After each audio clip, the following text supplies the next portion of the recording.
So protesters are putting the pressure on Governor Cuomo to answer for his nursing home policies. Do you think it's about time that he face some accountability for his actions?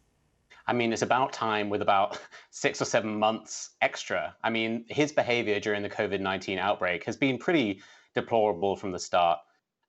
Really, the worst part of it, though, is the fact that he is now trying to erase history and rewrite himself, as you said, as the hero of COVID, coming out with a book. Like, he should really be too busy to write like a book on his own success, and let alone the fact that it's all lies. So the biggest problem in my mind is the fact that his policy was a mandate for nursing homes to accept COVID positive patients. That is the real core of this issue. And just earlier in October, he claimed that that never happened. Like, he is full on lying. The problem is, though, most of the media, including CNN and his brother, are just covering for him, applauding him as the hero of COVID. He's even being mentioned as a potential future presidential pick. It really is just madness when you look at the data that COVID has really hit New York one of the worst ways, if not the worst ways we've seen. And yet the focus is always on Republicans, Republican governors, and Republican presidents. It's really appalling. It is appalling because especially when you look at the numbers, New York and Florida have similar sized populations, both have big metropolitan busy areas.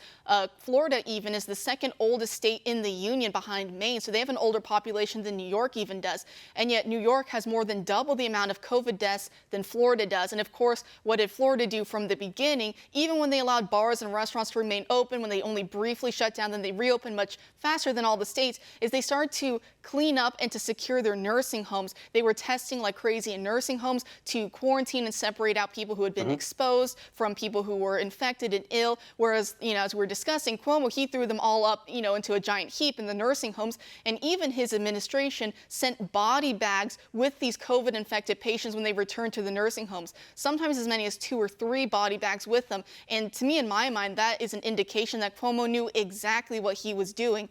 And now you see him almost looking for a scapegoat for his lack of leadership, his failures in leadership. And I've been speaking to a lot of members of the Jewish community, a lot of Jewish leaders in New York City, and they say that his new round of lockdowns that came just last week are disproportionately affecting the city's Jewish communities. They say that they've been doing everything to the T. They've been following all the guidelines. Some of these zip codes have only like 13 cases of COVID, haven't had deaths in 5 weeks, and yet they're being shut down and put in the red. So what do you make of that situation?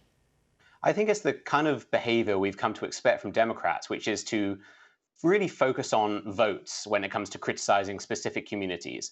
I don't actually think some of the criticisms leveled against really specifically the ultra-Orthodox community in places like Brooklyn for some of their behavior, some of the community's behavior, not the entire community, but like, for example, some of these mass funerals we've seen or mass celebrations. I think during the pandemic, if we're being sensible, those aren't a great idea. The issue comes, though, is when you have people like Andrew Cuomo, people like Bill de Blasio, openly criticizing specifically the Jewish community, while when it comes to, say, the Black community or the Hispanic community, when there are spikes in those groups, it's to do with systemic racism. It's not to do with specific behavior. When there's Black Lives Matter protests where people, no masks, screaming in each other's faces, 2 or 3 inches away, that's almost applauded by the Democrats in New York, with Bill de Blasio's own daughter being part of this group.